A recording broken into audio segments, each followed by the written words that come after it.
Cette conférence va maintenant être enregistrée. Et voilà, top départ pour cette 5e séance sur les 15 prévues sur l'apprentissage de l'apnée bien-être. Ce soir, un thème qui vous est cher à tous, l'envie de respirer. Ou tout au moins un certain nombre de limites qu'on peut avoir. On va aborder ça justement. Alors, déjà, ce que je voudrais, c'est situer un peu le contexte. Pourquoi? Parce que je voudrais que vous sachiez quelle est la cible concernée par les consignes que je vais vous dire là. Donc, notamment, pour moi, ça concerne toutes les personnes qui ont pour objectif d'aller rejoindre 50 mètres de profondeur et qui en sont éventuellement peut-être presque capables. 150 mètres en monopalme en piscine, je dirais 100 mètres à la brasse, 125 en bipalme, 6 minutes en statique. Ça, c'est, on va dire, le panier de ce que moi j'appelle l'apnée loisir. Pourquoi est-ce que j'appelle ça l'apnée loisir? Parce que c'est pour faire ces performances, il est plus important d'avoir de l'expérience que d'avoir des aptitudes. D'accord? Donc j'insiste là-dessus.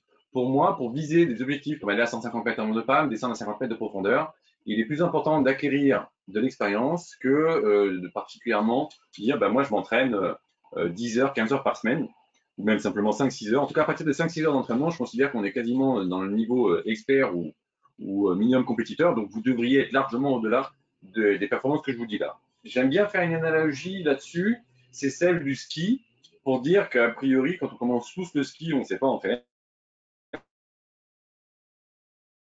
Et quand vous allez, vous regardez dans les stations d'hiver, pour ceux qui ont la chance d'y aller, vous regardez sur les pistes rouges et les pistes noires, celles qui sont a priori réservées à des gens quand même de plutôt un bon niveau. En tout cas, dès qu'on n'essaie pas d'aller sur une piste rouge ou une piste noire, on dit tout de suite que c'est pas de mon niveau.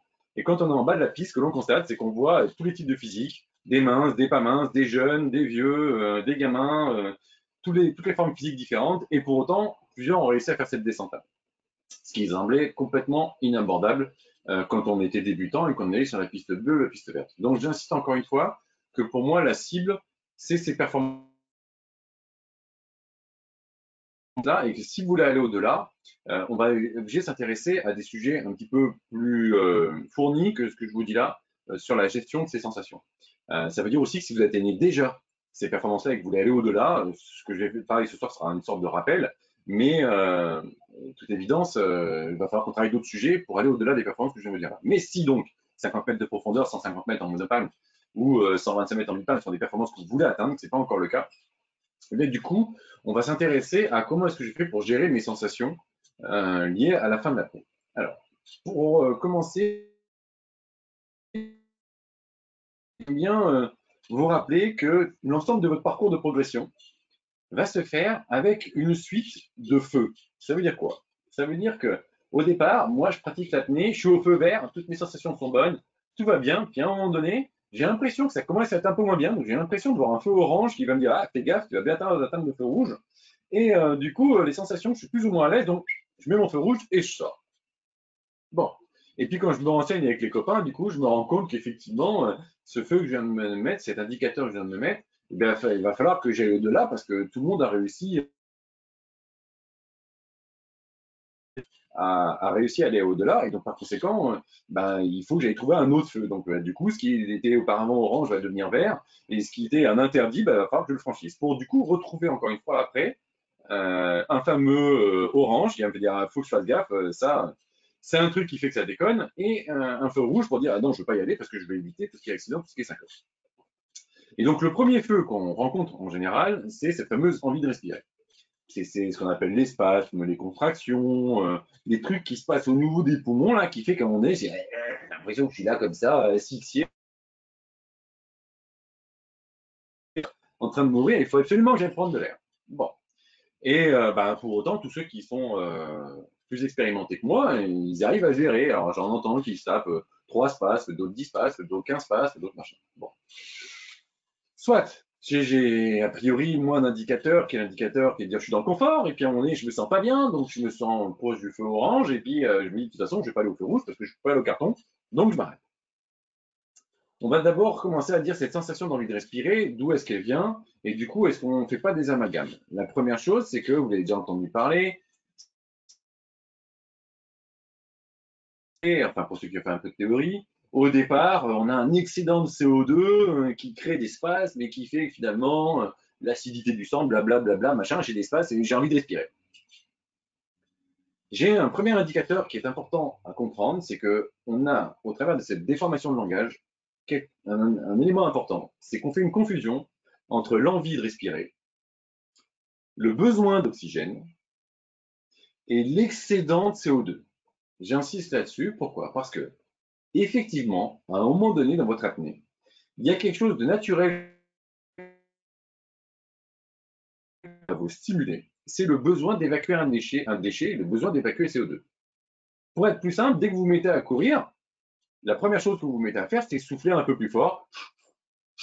Pourquoi? Parce qu'effectivement, en courant, mon métabolisme crée un déchet qui s'appelle le CO2, il faut que je l'évacue. Donc, qu'est-ce que je fais? Je fais un geste expiratoire pour l'évacuer. Qui est vraiment, quand vous avez couru très fort, très longtemps, à un moment donné, vous avez pu arriver à rentrer assez d'air et vous ne vous sentez pas bien. Mais c'est vraiment une étape après. En tout cas, le premier réflexe qu'on a, c'est celui de forcer l'expiration. Mais c'est la première sensation que nous, on a aussi, c'est-à-dire qu'on a un réflexe. Notre corps, il respire, il a l'habitude, il bouge comme ça, et il a l'habitude d'expirer de l'air. Et donc, nous, on lui dit, bah écoute, c'est quoi, on fait de l'apnée. Donc, on est poumon plein, on arrête, verrou. Et donc, du coup, on va continuer comme ça, sauf que lui, le corps, il a pour réflexe de dire, oui, mais moi, j'ai l'habitude, quand j'ai un déchet qui est là, j'ai ce CO2 en déchet, ben, je l'évacue, ce déchet. Donc, comme j'évacue ce déchet, je vais te forcer à évacuer ce déchet. Et donc, je vais créer, comme ça, dans le corps, tout un tas de sensations qui vont essayer de remettre à respirer. Et c'est ce qu'on appelle donc les fameux spasmes. Okay. Déjà, du coup, ça veut dire qu'en termes de physiologie, quand on dit est-ce qu'il y a un rapport entre le spasme et le manque d'oxygène, ben, clairement non. D'accord? Parce que le spasme est lui lié, tout au moins pendant un certain temps, à un unique besoin, c'est celui d'évacuer un déchet qui est le CO2. Donc, clairement, on est en train de dire, j'ai une sensation qui me fait dire, je vais mourir. Et là, le coach, il vient de dire, mais ça n'a rien à voir avec ton manque d'oxygène. T'inquiète pas, mon gars, gaz, tu peux y aller, les spasmes, c'est facile. Ouais. Ben moi, pour moi, c'est un vrai piège parce que c'est pas facile. Aborder les spasmes, essayer d'aller au-delà de ces sensations et quelles que soient ses limites. Donc, on va parler des spasmes dans un premier temps et on va parler d'autres sensations un petit peu après. La réalité, c'est que j'ai quand même un instinct de survie qui me fait dire, dis donc, je suis pas complètement taré. Il y a un truc qui se passe là quand même et j'ai quand même l'impression que je me rapproche du feu rouge et que si je reste, je meurs. Et a priori, sauf si vous êtes un débile profond, vous allez prendre de l'air, ce qui est à peu près normal. Ok. Donc jusque-là, on a envie de dire, super, on a une sensation. Cette sensation, je devrais pouvoir la combattre. Et a priori, j'y arrive pas forcément très bien. Alors, comment est-ce que je dois faire pour essayer de gérer ça? Déjà, pour moi, l'expérience montre, et là je parle aux moniteurs qui font des cours, je sais qu'il y en a pas mal dans l'assistance, et je parle aussi aux élèves qui suivent des cours par leur moniteur. Vous ne devez pas confondre, absolument jamais confondre, découverte et entraînement. Ça veut dire quoi? Ça veut dire qu'à un moment donné, quand j'essaye de découvrir des choses qui se passent dans mon corps, quand j'essaie de découvrir des sensations et quand j'essaie d'aller au-delà de ces sensations-là, je ne peux absolument pas les confondre avec le fait de m'entraîner à bien faire cet exercice-là. Je ne peux pas chercher à découvrir les sensations d'avoir des spasmes, 1, 2, peut-être 3, peut-être 4 ou autre, d'accord? Et le fait de me dire, je suis un entraînement. Donc ça veut dire que pour moi, vous devez complètement oublier dans toute phase de découverte d'une nouvelle sensation, de le faire en réalisant des tables d'entraînement. Donc en aucun cas, on utilise une table pour découvrir quelque chose. Les tables, vous savez, c'est le fait de dire je fais X minutes de ça, X minutes de récup, X minutes d'apnée poumon plein, X minutes de récup. Et donc, du coup, je suis comme ça, un espèce de guide pour m'amener vers quelque chose.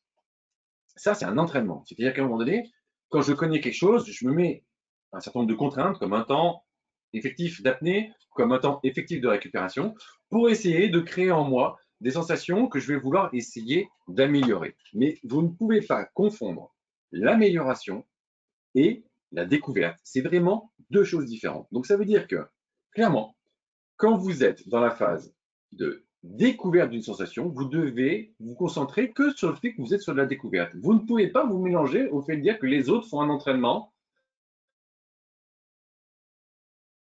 de ça et que vous vous mêlez à cet entraînement-là.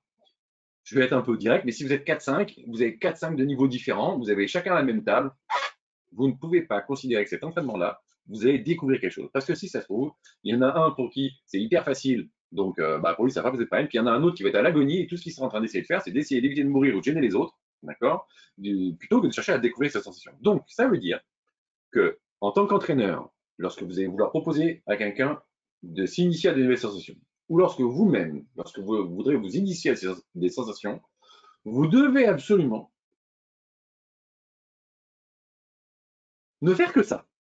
Pas vous mêler à un quelconque entraînement et chercher à dire, OK, par exemple, là, dans les 15 prochaines minutes, je vais essayer de travailler une nouvelle sensation que j'ai. Je vais essayer de travailler, par exemple, la gestion de mes spasmes, la gestion de mon envie de respirer. Donc, je vais consacrer 15 minutes à ça. Et quand je dis ça, ça veut dire que je vais vous créer un contexte. Ce contexte est hyper important parce que si vous ne le créez pas, vous n'y arriverez pas. C'est pour ça que je vous dis, pour moi, à mon avis, vous ne pouvez pas être mêlé aux exercices des autres. Donc, ce contexte, on va essayer de faire en sorte que tout se passe bien pour être dans un environnement de la découverte. Donc, ça veut dire que d'abord, moi qui vais être la personne qui va découvrir ma sensation, je vais m'adresser aux personnes qui sont là pour faire ma sécurité ou aux gens qui peuvent y avoir autour de moi en leur disant, écoute, là maintenant, je vais essayer de chercher des sensations d'envie de respirer. Donc, je te demanderai d'être un petit peu attentif à moi parce que je ne suis pas sûr de ce que je vais faire et je ne voudrais pas qu'un accident arrive de façon involontaire. Donc, je te demanderai de bien vouloir être attentif à moi, s'il te plaît. Aucun risque a priori, mais par contre, il est important que dans votre esprit,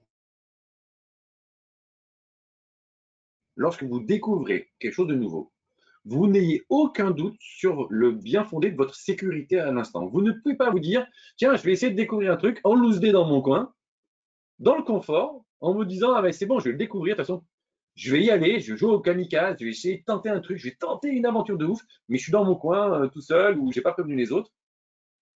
Et imaginez que vous puissiez faire quelque chose dans le confort parce que c'est pas possible si vous n'êtes pas sécurisé. Donc, premier aspect, c'est que vous devez prévenir les autres que vous devez chercher ça. Mais vous devez aussi les prévenir parce que vous devez absolument,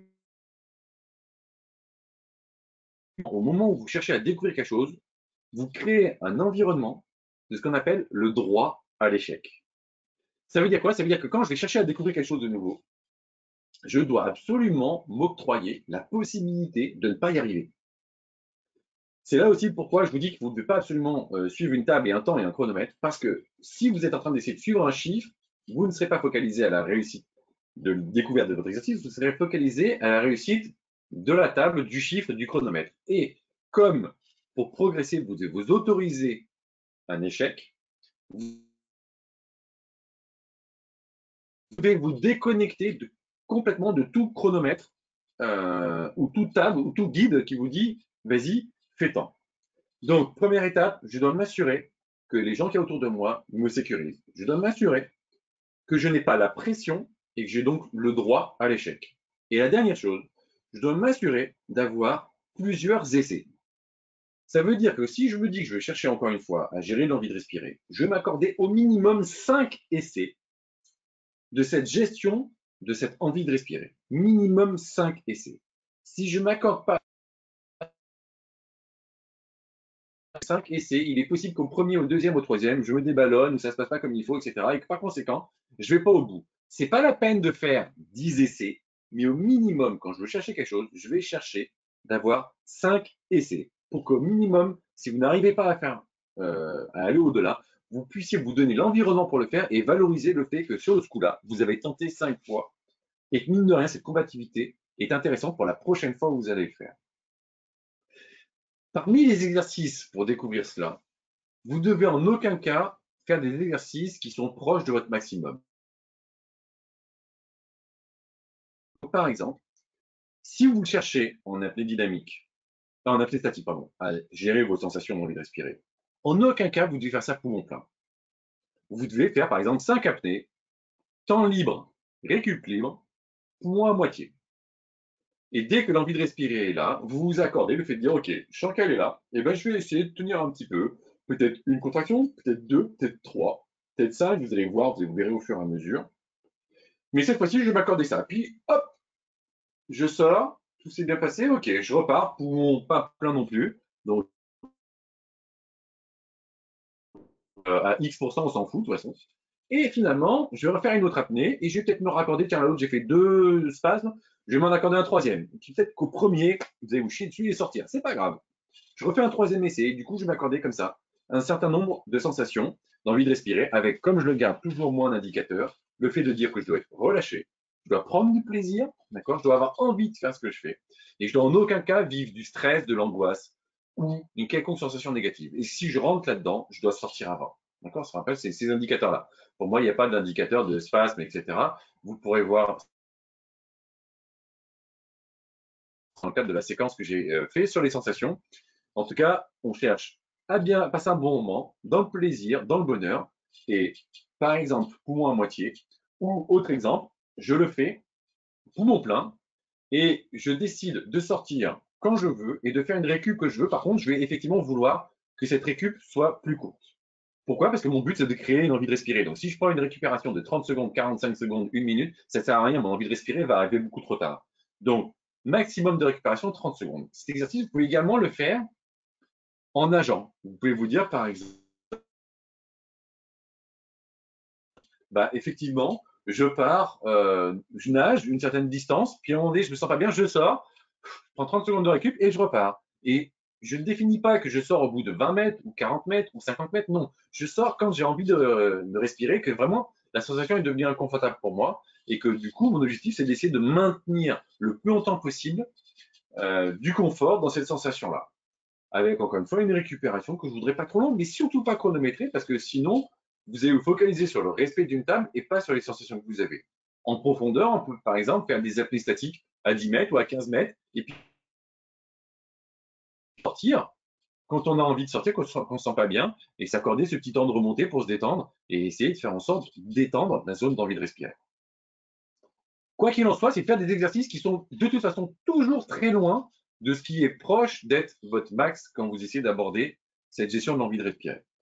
Donc, si votre max est à 2 minutes, vous ne devez jamais faire des apnées de 1 minute 50. D'accord? Vous partez les poumons à moitié, vous partez les poumons vides si vous voulez, mais ça doit s'arrêter au bout d'une minute. Vous devez vous déconnecter complètement de ce qui est dans votre tête le frein que vous aviez auparavant. Pour ceux qui déjà ont plus d'expérience et qui du coup se disent, moi, l'envie de respirer, j'arrive à la gérer un certain temps, mais à un moment donné, j'arrive pas à la gérer complètement parce que d'autres facteurs et d'autres indicateurs viennent gêner. Et je l'interprète toujours comme étant un problème d'envie de respirer. C'est-à-dire que je sens toujours que je me sens pas bien, mais c'est juste que je me sens pire pas bien. Comment est-ce que je dois gérer ça? Ben, je dois toujours le gérer en me disant que clairement, je dois être loin de ce qui est dans mon exercice euh, proche d'un maximum. Donc ça veut dire que je vais faire quoi? Je vais par exemple augmenter ma vitesse. Je vais par exemple introduire des stats au milieu de mes dynamiques. Je vais par exemple faire des mouvements au milieu de mon statique. Je vais par exemple partir poumon moins plein ou avec un laissage différent quand je suis en profondeur, etc. Pour chaque fois, essayer de me confronter aux sensations qui habituellement me font sortir, parce qu'habituellement, je ressens une forte envie de respirer, mais je le fais dans un contexte où je ne suis pas proche d'un maximum. Et encore une fois, je le fais toujours dans ce contexte où je m'octroie un quart d'heure, une séance, une partie de mon entraînement, où je dis à mon binôme, écoute, je vais essayer de chercher une sensation qui, je sais, habituellement me dérange un peu. Donc, dans le prochain quart d'heure, bah, tu es sympa, tu te mets au bord du bassin, tu te mets à côté de moi en statique, tu me surveilles, ou éventuellement, si j'ai un temps de récupération suffisamment long, il pourra faire quelque chose. Mais vous demandez à ce que votre collègue vous accorde 15 minutes, que vous pourrez d'ailleurs lui accorder juste après pour lui, où vous allez travailler vous-même individuellement un exercice sans contrainte externe. Et donc, cette personne-là va être là pour vous veiller et vous allez lui dire, je veux m'octroyer le droit à l'échec, donc s'il te plaît, surveille-moi et je vais essayer de faire quelque chose. On verra bien ce qu'il en est. Si j'arrive à aller au-delà de cette sensation, je vais donc essayer de faire 4 ou 5 apnées pour essayer de chercher à aller au-delà de ça.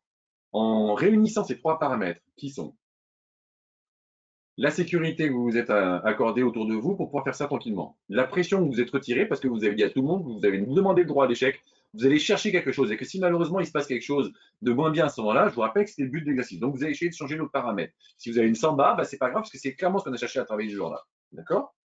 Et vous allez essayer de le répéter plusieurs fois pour vous octroyer ce droit à la réussite et à l'échec un certain nombre de fois. Et n'hésitez pas à ce que ce petit cadre-là, vous le puissiez le glisser chez vous, là, même maintenant, à sec, sur des apnées statiques. Accordez-vous-le une à deux fois par mois au minimum sur quelques petits exercices simples de découverte de ces sensations-là. Et une fois que vous avez à peu près découvert ces sensations-là, vous allez du coup pouvoir adapter une table d'entraînement pour essayer de vivre ça plusieurs fois, pour essayer du coup de dire, OK, la dernière fois, par exemple, j'ai réussi à avoir 5 contractions, et ben, je vais me faire une table d'entraînement ou demander à mon coach qu'il me fasse une table d'entraînement qui fasse que je puisse régulièrement avoir 3, 4, 5 contractions pour du coup me dire, ben, je vais essayer de découvrir le fait d'en avoir plus la fois prochaine. Voilà comment est-ce que moi, en tout cas, je propose à mes élèves de découvrir cette envie de respirer, découvrir cette sensation. Voilà comment est-ce que moi, je propose de franchir une étape. Quand ensuite, derrière, je proposerai divers entraînements pour du coup, améliorer mon environnement dans cette étape-là. Et voilà comment est-ce que je le propose à tout type de personnes. Je m'en fous des capacités physiques et j'en connais plein dans ce petit tableau là que je vois. Je ne connais pas tous, mais j'en connais plein qui ont des capacités de ouf. Et avec certitude, je m'intéresse en aucun cas aux aptitudes et aux capacités des élèves tant que l'élève il n'est pas minimum à 50 mètres de fond, qu'il n'est pas minimum à 100 mètres en 100 palmes, minimum à 150 en monopalme ou minimum 125 en bipalme. Tout le monde peut aller à ça. Ça, pour moi, c'est le niveau apnée loisir qui va valoriser plutôt votre expérience et votre connaissance que vos véritables aptitudes physiques. Et c'est valable pour tout le monde. Voilà, j'espère que j'ai été clair dans mes consignes, que vous n'hésiterez pas à revoir cette vidéo pour que vous puissiez vous en inspirer pour faire votre prochain entraînement ou en tout cas l'adapter. Si vous avez des questions, eh bien écoutez, c'est le moment, je vous écoute. 22 minutes de présentation, c'était le temps idéal. Allez, à vous. J'espère que j'ai été clair, je vous écoute.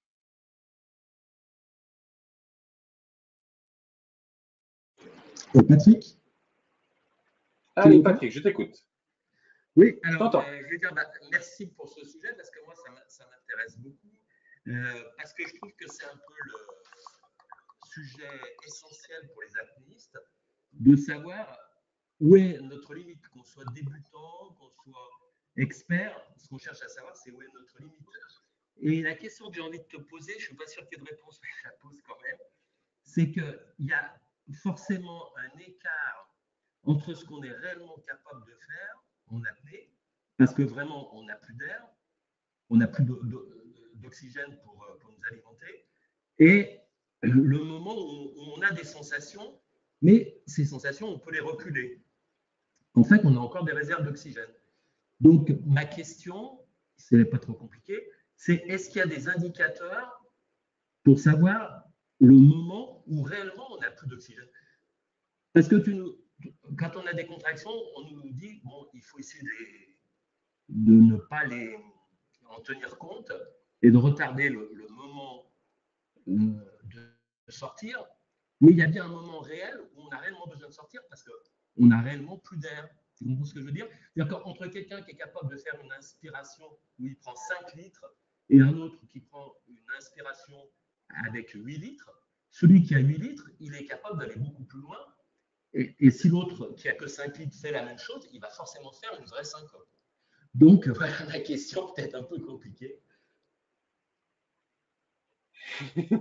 Non, au contraire, elle est très simple. Alors, elle est très simple, et je te répondrai après, Sylvain, à la question que tu viens de poser. Elle est simple parce qu'en fait, on vous a expliqué un jour que vous aviez peut-être un indicateur pour savoir lorsque vous n'avez plus d'oxygène et que c'est le moment où il faut sortir. Et toute votre vie, vous avez essayé de chercher cet indicateur pour vous rendre compte qu'il n'y en a pas. Donc, c'est d'ailleurs pour ça que malheureusement, même des athlètes de haut niveau font des syncopes. Hein, c'est parce qu'ils cherchent aussi l'indicateur en question et puis il n'y en a toujours pas. Donc, c'est pas la peine d'essayer d'en chercher. Si à un moment donné, tu crois que tu n'as plus d'oxygène et que finalement c'est la raison pour laquelle tu dois sortir, eh ben, tu te trompes. Il n'y a aucun indicateur pour faire ça. Alors maintenant, ça ne veut pas dire qu'il faut dire oh, moi, tranquille, j'ai décidé, je tiens tant que je meurs pas. Bon, ça, ce serait quand même un petit peu débile, il faut savoir y aller progressivement. D'autant que je vais vous donner, moi, plutôt donc, les indicateurs qui sont ceux-ci indéniables. Et je les ai cités, c'est pour ça que je vais insister là-dessus, parce que tu n'en as pas. Cherche pas à dire, ah, mais ça picote dans mes bras, dans mes doigts, mes yeux ils rétrécissent. Ben non, c'est la vasoconstriction. On ne cherche pas à dire, ah, mais j'ai les jambes qui brûlent. Ben non, c'est encore une fois un réflexe mammifère de mise à disposition de l'énergie lactique, etc. Vous pourrez reprendre. J'ai fait tout un développé assez important là-dessus sur une séquence sur les sensations à la fin d'apnée, mais avec certitude, c'est pas la peine d'essayer de chercher un indicateur physiologique, genre je ressens un truc, c'est le feu rouge, d'accord? Ça marche pas. Moi, les seuls indicateurs que je peux vous proposer, c'est de dire que à partir du moment où vous avez du stress, de l'angoisse, que vous n'êtes pas bien, de toute façon, vous n'êtes plus en mode apnée, parce que votre cœur il a augmenté le rythme cardiaque, votre débit sanguin a augmenté, donc vous n'êtes plus en mode apnée, vous êtes juste en mode je résiste à ce que je peux faire.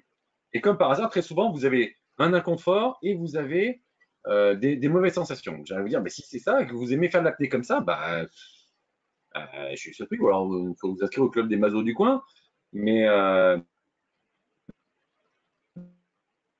plutôt essayer de vous dire, moi, mon apnée, je vais l'arrêter lorsque je ne serai pas bien, lorsque j'aurai des sensations que j'apprécierai pas, lorsque j'aurai plus le sourire à faire ce que je fais, et lorsque, du coup, je chercherai à être détendu et que je ne suis pas. Voilà, ça, c'est des véritables indicateurs. Et si tu veux connaître un véritable indicateur physiologique pour dire que tu arrives au bout de ton truc, que tu es sûr de n'avoir ni stress, que tu es sûr de n'avoir aucune tension dans ton corps, que donc tous tes réflexes mammifères sont au taquet dans ton corps, que ton corps a donc fait en sorte que le dernier organe qui soit protégé, c'est le cerveau, n'est donc plus alimenté comme il faut en oxygène, c'est ce qu'on appelle la conscience. C'est-à-dire à partir du moment où ton état de conscience n'est plus bon, eh bien effectivement, ton niveau d'oxygène dans la tête commence à être attaqué. Donc là, tu peux commencer à te poser des questions sur la fin de l'apnée. Mais sois rassuré encore une chose, c'est que même des gens de haut niveau continuent encore à ce niveau-là. Mais donc, teste ton état de conscience. Si quand tu fais 3 x 3, tu sais même plus que ça fait 9, eh bien effectivement, là, tu commences à être atteint, et là, tu peux te poser la question du niveau d'oxygène qui alimente ton cerveau et que donc ça peut poser un problème. Tout le reste, c'est pas le cas, et les accidents qui se produisent ne sont pas liés à la baisse d'oxygène liée à l'apnée. Ils sont liés à une mauvaise gestion de l'apnée, il n'y a aucun doute, à du stress, à de la compression, du nerf vague, à plein de choses comme ça, peut-être, mais en aucun cas au fait que tu as consommé de l'oxygène. J'espère que j'ai répondu à ta question. Donc, si tu veux bien, je vais en profiter pour répondre aux autres questions. Merci beaucoup pour ton retour d'expérience. Avec plaisir, Patrick. Est-ce qu'un oxymètre peut permettre de savoir plus ce qu'il en est? Un oxymètre ne permettra en aucun cas de savoir ce qu'il en est, en tout cas les oxymètres de doigts, parce que les oxymètres de doigts vont malheureusement être tronqués par une chose, c'est qu'à un moment donné, en apnée, un des réflexes, c'est la vasoconstriction. Et donc, on va retirer de l'oxygène et du sang des artères, et comme des veines, artères et autres. Et donc, comme l'oxymètre mesure par colorimétrie l'oxygène qu'il y a dans les doigts, et qu'en l'occurrence c'est le premier endroit où c'est retiré, et bien du coup tu vas juste pouvoir mesurer ta vasoconstriction. En aucun cas tu vas pouvoir mesurer le niveau d'oxygène sur les organes nobles, parce que pour ça il te faudrait des appareils qui mesuraient l'oxygène qu'il y a dans le cerveau, et pour le moment on n'a pas ça. D'accord? Donc attention, les oxymètres aujourd'hui qu'on a sur le marché ne servent pas à mesurer l'oxygène qui est dans les organes nobles, ils servent à mesurer l'oxygène dans des organes absolument pas nobles, et donc qui va me permettre de mesurer juste le niveau de votre vasoconstriction. Voilà. Conclusion, alors, si on a déjà réussi à faire 4 minutes 30, c'est qu'on est capable de le refaire, bah ouais, il n'y a aucune raison. Même si on est plus souvent entre 2 minutes 30 et 3 minutes 30. Bah oui, parce que comme si, est-ce qu'un jour tu étais capable de descendre une piste rouge? Ouais, est-ce que tu étais à l'aise? Non, pas forcément. Donc, faut peut-être repartir un peu plus régulièrement sur une piste bleue pour pouvoir être plus à l'aise et rattaquer la piste rouge derrière. Donc, effectivement, pour moi, tout le monde peut tenir 5 minutes, mais voire même 6, aucun problème là-dessus. Par contre, il faut de l'expérience. Il ne faut pas vous dire, ah bah non, effectivement, j'y arrive pas. Pourquoi? Mais comme on se dit, tu crois direct, tu vas faire la piste noire? Bah non. Donc, il faut passer par des étapes d'apprentissage. Mais quand j'entends des gens qui disent, est-ce que je suis capable de? J'ai envie de dire, aujourd'hui, vous avez réuni un mélange d'expérience et de savoir-faire qui fait que vous avez atteint une limite qui est peut-être 2 minutes 30 ou 3 minutes ou 3 minutes 30 ou 30 mètres de profondeur ou 80 mètres en piscine. Peut-être que c'est ça votre limite aujourd'hui. D'accord? Ok. Je ne suis pas en train de dire le contraire, je ne suis pas en train de dire que c'est une mauvaise limite. Je suis juste en train de dire que c'est juste la limite liée à votre savoir-faire et votre savoir-être de l'instant. En aucun cas, c'est une limite de votre capacité. En aucun cas, c'est dire, ah ben moi, j'ai que 4 litres ou j'ai pas un bon cardio ou j'ai du gras, ou des trucs que ça. Et donc, c'est ce qui m'empêche de faire ça. Non, parce que je vous inviterai à regarder le physique de pas mal de filles qui vont profond et vous dire, elles ont combien de litres? D'accord? Pas mal de filles qui sont championnes et qui nagent plus de 200 mètres et vous dire, est-ce que le nombre de litres qu'elles ont est vraiment si important que ça? Est-ce que la musculature qu'elles ont est si importante que ça? Quand on voit des musculatures comme celle de la grandissime Alessia Zecchini, avec laquelle j'ai eu la chance de m'entraîner à plusieurs reprises, au niveau musculature, enfin, elle a aucun gros muscle. Je ne dis pas qu'elle n'a pas de force ni autre, elle n'a pas de gros muscle. Donc, en aucun cas, on peut dire que ça sert à quoi que ce soit. Donc, arrêtez de chercher des excuses, genre, moi, je suis petit, ou moi, j'ai 50 ans, ou genre, rien à branler. Tout le monde peut faire du ski. Tout le monde peut faire de l'apnée à partir du moment où vous y consacrez du temps, de l'énergie et un petit peu d'expérience à votre apprentissage. Avec certitude. Et que le frein que vous avez aujourd'hui n'est que le fruit de la période actuelle. Étendez votre savoir-faire, étendez votre savoir-être, acquérez de l'expérience. Ça se dit ça? Ouais. Voilà. Et l'expérience. Et du coup, vous verrez que tout ira bien.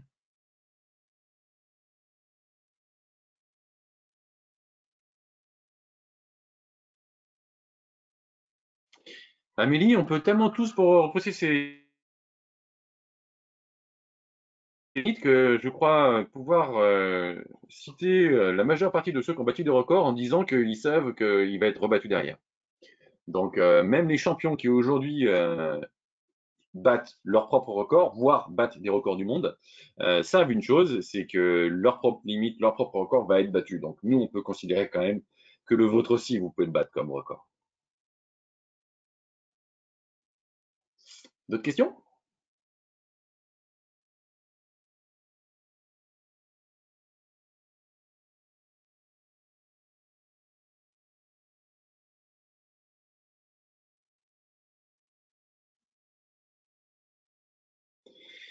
Oui, Christophe. Alors, j'ai une question qui m'est posée là, qui est de dire, est-ce que lorsque tu descends en profondeur et que tu commences à avoir des contractions, tu continues tout de même dans la descente, ou alors que tu sais qu'il faudra bien monter? Alors, attention, parce que beaucoup de contractions à la descente ne sont pas du tout liées au fait que tu as trop de CO2 ou que tu as consommé une partie de ton énergie.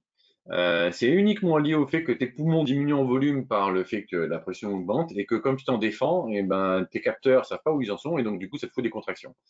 Donc, les contractions que tu as à descente n'ont aucun, mais alors vraiment aucun rapport avec le fait que tu puisses à un moment donné être proche d'une limite. Et ça tombe bien parce que la descente, c'est censé être le plus facile, hein, donc, si à la descente, tu as des contractions, elles ne sont pas liées à ton. Alors, sauf si tu bourrines jusqu'en bas, mais là, ça veut dire que je t'invite à reprendre les cours de début pour dire qu'il ne faut jamais bourriner jusqu'en bas. D'accord. Mais vous ne pouvez pas espérer dire qu'il y a une logique qui compte entre les contractions que vous avez à la descente. Si vous avez fait un petit canard tranquille et que vous coulez rapidement derrière, les contractions, c'est uniquement lié à l'écrasement pulmonaire, lié à la pression.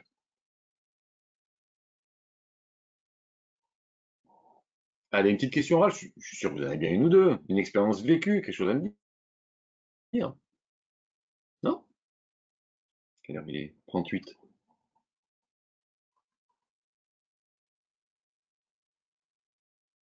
J'ai été si clair que ça. Ouais, bah moi, Ou- Pascal, pour l'expérience de l'envie de respirer, en tout cas la retarder, moi, ça serait plutôt sur le mental, quoi. Essayer de me plutôt travailler sur peut-être l'auto-hypnose, je sais pas.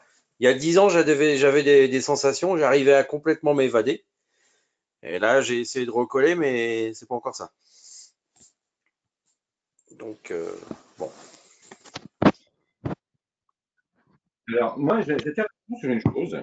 Euh, ouais, je suis en retour d'expérience. C'est pas une science exacte que je vais vous donner là. Mais je pense que tout ce qui vous fait vous déconnecter de l'intensité de l'instant est une mauvaise idée. Je pense qu'au contraire, lorsque l'on est face à des sensations qui sont difficiles, on doit être encore plus focalisé sur ce que l'on ressent, dans le but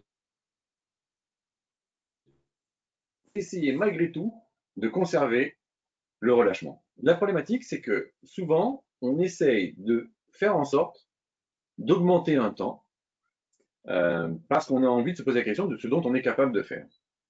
Et c'est pour moi un mauvais piège parce que c'est encore une fois confondre découverte et entraînement.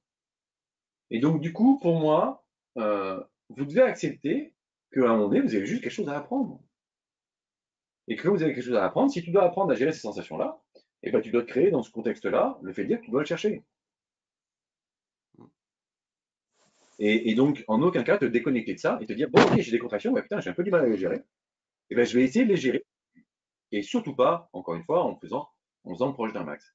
Et est-ce que c'est mental que d'aller au-delà de ce qui est a priori au départ notre limite? Ah, forcément, forcément, c'est mental. Mais ce qui est encore plus mental, donc encore plus difficile, c'est de l'associer à une limite et de s'imaginer que c'est quelque chose que vous devez briser. La puissance de votre mental, c'est-à-dire votre conviction, votre motivation, votre comment dire, désir d'aller au-delà de vous-même. Voilà. Ce genre de truc-là, c'est faut le bannir. Alors, qu'est-ce qu'il faut au contraire mettre en place? Il faut vous octroyer le droit de ne pas y arriver. Il faut vous octroyer la possibilité de dire je ne vais pas chercher à aller au-delà de quelque chose. Je vais chercher à essayer de bien vivre cette difficulté que j'ai devant moi. Parce que vous imaginez comment est-ce que dans votre cerveau, vous pouvez vous dire attends, je vais essayer 3 contractions parce que j'ai réussi à en avoir qu'une. Je vais essayer d'en avoir 5 parce que j'ai réussi à en avoir que 2. Alors que dans le coin de votre cerveau, tout le monde sait qu'il y en a qui en enchaînent 10, 15, 20, 30, 40. Mais comment est-ce que vous pouvez aborder ça dans votre esprit sereinement si vous n'octroyez pas le droit à l'échec? Donc, pour moi, autorisez-vous le fait de ne pas y arriver et dans des contextes où ça doit être simple de ne pas y arriver. Donc, ça veut dire que, par exemple, en apnée statique, ça doit arriver au bout d'une minute 30 ou 2 minutes parce que vos poumons ne sont pas pleins. Voilà, par exemple. C'est des choses simples parce que vous ne devez pas vous battre vous-même et faire appel à la puissance de votre esprit et de Dieu qui est venu vous frapper ce jour-là de la gloire et que du coup vous avez réussi à combattre le truc. Pour moi, ça c'est le meilleur moyen de vous briser en deux et tant que vous allez continuer à progresser, vous trouverez une motivation parce que ah, j'ai fait un peu plus que la dernière fois et lorsque vous allez stagner, eh ben, vous allez arrêter. Parce que vous allez se battre contre ça sera un combat trop important, vous n'y arriverez pas. Et je me permets d'insister là-dessus parce que je vois beaucoup, même chez les athlètes de haut niveau, c'est comme ça que ça se passe. Ils se battent, ils progressent, ils explosent, ça va bien, ils croient qu'ils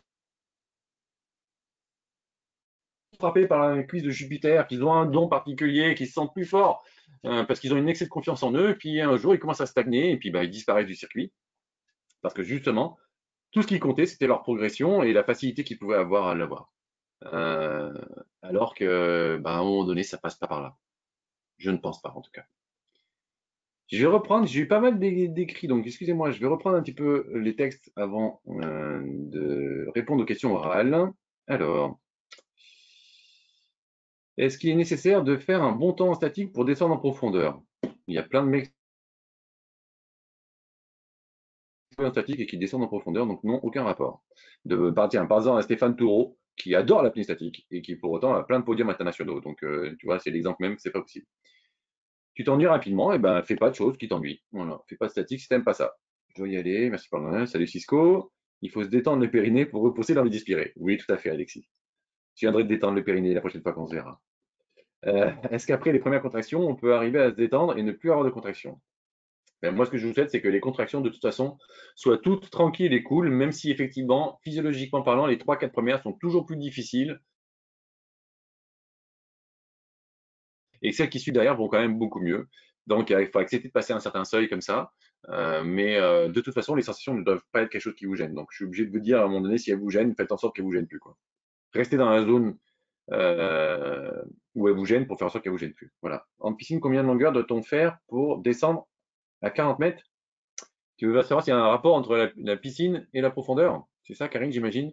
Eh ben, pour moi, c'est assez facile de faire. C'est aussi facile de faire 40 mètres en profondeur que de faire 70 mètres en dynamique en piscine. Allez. C'est à peu près ça. Durant mes 75 premiers mètres en dynamique, en Opam, lorsque j'ai remonté, j'avais la main gauche qui tremblait. Je pense que c'est un début de PCM. Bien sûr, tu peux avoir des PCM, bien sûr, mais par contre, est-ce que c'est lié à la baisse du niveau d'oxygène? C'est pas sûr, hein. Moi, je vois beaucoup de PCM qui sont liés à une forte contraction de la personne sous l'eau parce qu'elle essaie de forcer à y aller absolument et que du coup, elle pince le nerf vague et en pinçant le nerf vague, elle fait oh, oh, oh, et elle passe en PCM. Mais en aucun cas, si j'avais le moyen de te mesurer ton niveau d'oxygène à ce moment-là, il y aura un risque d'oxygène, sauf bien entendu si tu le crées par ton sur l'instant. Essayer de tromper son mental n'est pas obligatoirement le bon chemin, Bruno. Eh bien, écoute, non, je te confirme. Je pense qu'il vaut mieux affronter les murs que chercher à les esquiver. Mon envie de respirer se manifeste régulièrement par une forme d'envie d'uriner lorsque je commence à lutter et que j'essaie de tromper mon mental. Eh bien, écoute, Stéphane, je vais t'annoncer quelque chose qui est très fréquent. Pisse un coup, tu verras, ça fait un bien énorme. Moi, je peux t'assurer qu'il y a plein d'athlètes qui ont un apnée statique, quand ils ont la petite pissette qui dure même un petit peu que ça, c'est souvent une grande journée, une grosse performance à ce moment-là. Relâche ton petit pipi, détends ton périnée et vas-y, fais-toi plaisir. Ah, et puis il y a la petite histoire, c'est dégueulasse, vous dire là. Hein. Ouais, ça réchauffe, c'est vrai, Karine, quoique. C'est dégueulasse ce que je vais vous dire là, mais pour vous dire, plein de champions en apnée statique notamment, avaient besoin de se changer tout seuls dans la douche parce qu'ils avaient fait carrément caca dans leur combinaison en se détendant du périnée et en ayant eu du coup des sorties involontaires de par là et plein de champions de très haut niveau. D'accord, j'en fais partie. Et inquiet du problème, je me suis renseigné et il y en a plein, plein, plein qui s'est arrivé. Donc détendez-vous, c'est pas grave, ça vous arrive. Juste vous sortez de l'eau et vous prenez une douche tout seul.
Au revoir, merci.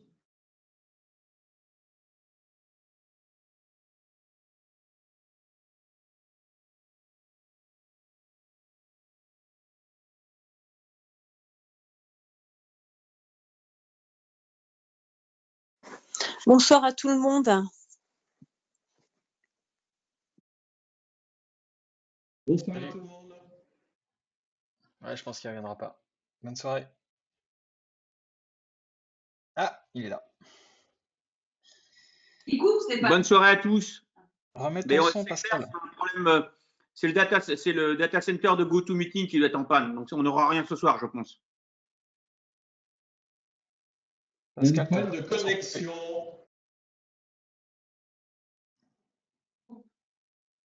Bonne soirée. À mardi prochain. Bonsoir Pascal. Allez, Pascal, bonsoir, il y a problème de connexion. Il dit problème de connexion. Hein? Il dit problème de connexion. Ouais, c'est sûr.